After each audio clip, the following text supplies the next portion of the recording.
This has serious implications for the Baltimore Ravens because Nnamdi Madubuike's status heading into training camp just got an important update. When his name landed on the inactive list, a lot of people immediately had questions after the neck injury that ended his season last season. But the good news is Madubuike has already been cleared by independent and cervical specialists to return to football activities, and hopefully he can return to training camp and begin that process to be a key contributor for the Baltimore Ravens. But now the focus shifts to when he gets back on the field and what kind of season he can have going into 2026, because after everything that happened last season, this could be a huge year for Madubuike, one of the Baltimore Ravens' biggest stars. So we're going to start with Madubuike and then get into the rest of the Baltimore Ravens who were also placed on the inactive list and what their situations look like heading into training camp. But before we get into all that, you guys are going to want to make sure to subscribe to Ravens Digest.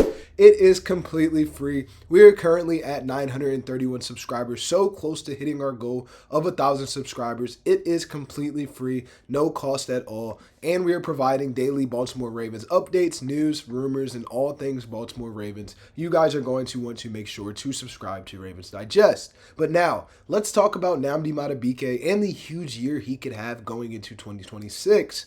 The biggest thing from this update is when fans saw him on the inactive list, it was understandable to understand why there was some concern. This is a player who has missed time due to a neck injury, and anytime you hear something involving the neck or the spine, it is something that teams are going to handle very cautiously.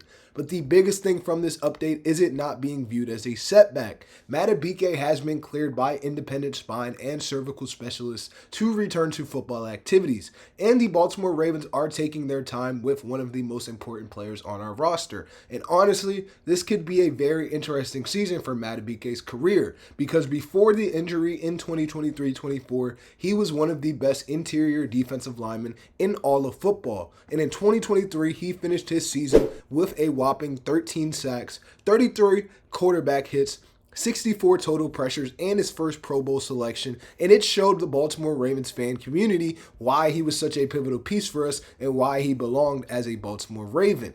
But he has already proved all of this going into 2026. It is just about getting him healthy and back to the player he once was to have a very productive season. But the biggest question isn't whether he is a great player. What season could Madubuike have going into 2026 if he is healthy? The question is, what version are we going to see? Is it going to be the Madubuike that we saw in 2023 that gave us a Pro Bowl season? And now he has the opportunity after training camp and mini camp workouts to come back and remind people why the Baltimore Ravens invested so much into him. But the biggest thing is we do not need him so quickly. It is only July. He already knows the defense for the Baltimore Ravens. He knows the system. He understands his role. So now we are trying to make sure he gets healthy, and he is coming off a neck injury. There is no reason to rush him into training camp list at all. But now, let's talk about the other players for the Baltimore Ravens who were also put on the PUT list. One of those players being Travis Jones, coming off one of the biggest years in his entire career in 2025. He had 47 tackles and also got a 3-year extension with the Baltimore Ravens in that year. He showed us why he was such a high caliber player, and if you take a look back at his stats, he played in 16 games, 47 tackles, one of the highest tackle totals in the NFL that season, and he was also very productive in forcing fumbles. And for a few years, the Baltimore Ravens and other fans did not know what Travis Jones's reputation or what he brought to the field was, but he was a very good player for the Ravens and is trying to build on some potential that we saw and bring it more consistently. And going into 2026, it is a very important year for him, and he deserves the extension that he just got due to him being such a pivotal and rotational piece as a defensive tackle. But another player that is worth watching for the Baltimore Ravens, who was also put on that PUP inactive list, was Teddy Buchanan, and he is another player that I'm very interested in, and he was very impressive as a rookie. He finished with 93 tackles and had very huge responsibility as the season went on for the Baltimore Ravens, and he was very fast, and the Ravens saw that they could trust him when it comes to slowing the game down and bringing him in as a pivotal piece. But now the biggest focus is getting him healthy. As you look at his stats from last season, he played in 14 games, had 93 tackles, one of the highest tackle totals in the entire league, and also produced a high amount of solo tackles. Very, very productive season for Buchanan, and now the focus for him is getting healthy going into this upcoming season, and we are very excited to see what he can produce for the Baltimore Ravens going into 2026. But another player, based on his experience, that is kind of in a different situation that is trying to build, that also was put on the inactive list, is none other than John Jenkins on the line of the defense. He is 37 years old and has had some ups and downs in his NFL career. And the Baltimore Ravens know what he can bring into 2026. Last season, he played over 500 snaps, and Baltimore trusted him with a significant high defensive role in terms of being able to produce and create sack opportunities for the Baltimore Ravens. But the biggest thing at 37 is him being able to manage his body and be ready for the Baltimore Ravens and the workload on the D-line. And going into this upcoming season, I believe his role will be very pivotal, but also pieces such as the Calais Campbell's will take a workload off of him, and he won't have to worry too much about being a number one guy.